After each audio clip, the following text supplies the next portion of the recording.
There is a country where people still live in portable homes built for nomads, where horse milk is considered a national drink, where mountains cover almost the entire land, cutting villages off from each other for months every winter. And yet most people in the West have never even heard its name. Many travelers compare this place to Switzerland, not because of wealth or luxury, but because of the scenery. Endless alpine lakes, snow-covered peaks, green valleys that look almost unreal. Some even call it the Switzerland of Central Asia. But unlike Switzerland, this place still feels undiscovered. Kyrgyzstan, a country of around 7 million people, hidden deep in Central Asia, between China, Kazakhstan, Uzbekistan, and Tajikistan.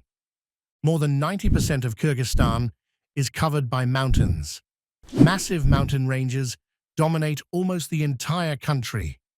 Some peaks rise above 7,000 meters, and many valleys still feel completely untouched by modern civilization.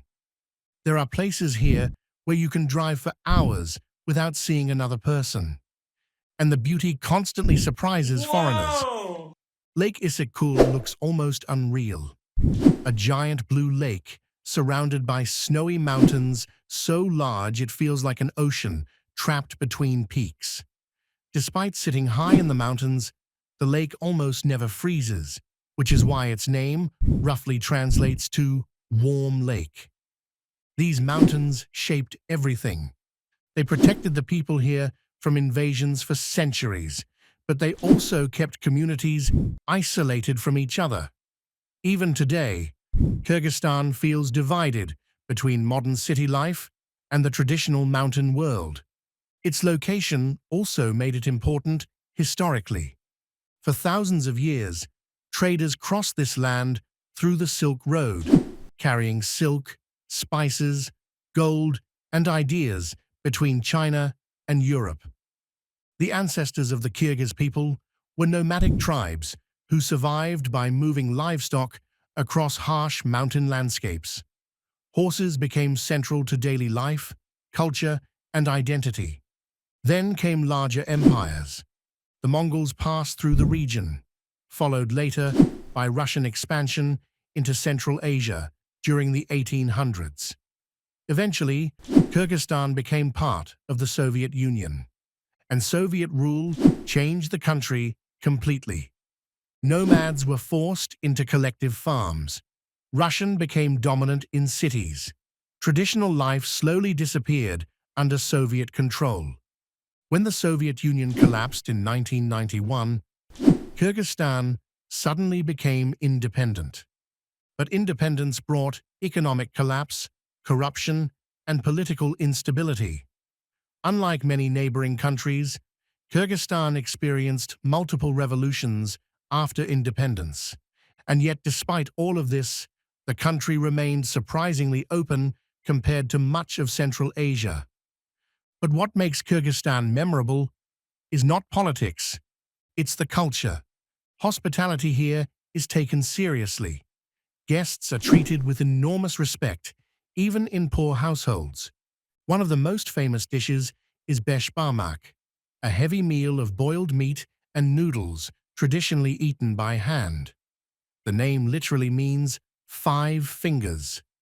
And then there's kumis, fermented horse milk. To outsiders, it sounds strange. Slightly sour, cold, and lightly alcoholic, the drink has been part of nomadic life for centuries. For many Kyrgyz families, kumis is more than just a drink.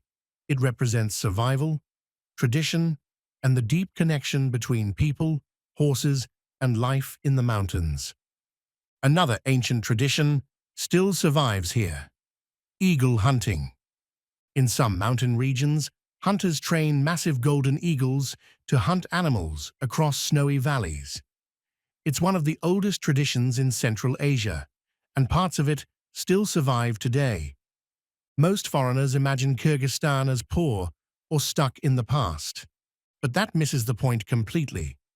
In Bishkek, young people use social media, speak multiple languages, and live modern urban lives. but only a few hours away, families still spend summers living in yurts high in the mountains. Modern life and ancient traditions exist side by side here in a way that feels unusual in today's world. Economically, Kyrgyzstan still struggles. Many young people leave the country for work, especially to Russia. But despite economic problems, life here often feels slower and more connected to nature than in many developed countries. And there's one thing about Kyrgyzstan that surprises almost everyone. The country hosts something called the World Nomad Games. Imagine the Olympics, but based entirely on ancient nomadic traditions. Horse wrestling, eagle hunting, massive horseback games played with a goat carcass instead of a ball. Yes, really. The games exist to preserve nomadic culture and remind younger generations where they came from. And maybe that explains Kyrgyzstan better than anything else. Most countries spend centuries trying to escape their past. Kyrgyzstan is one of the few still trying to protect it.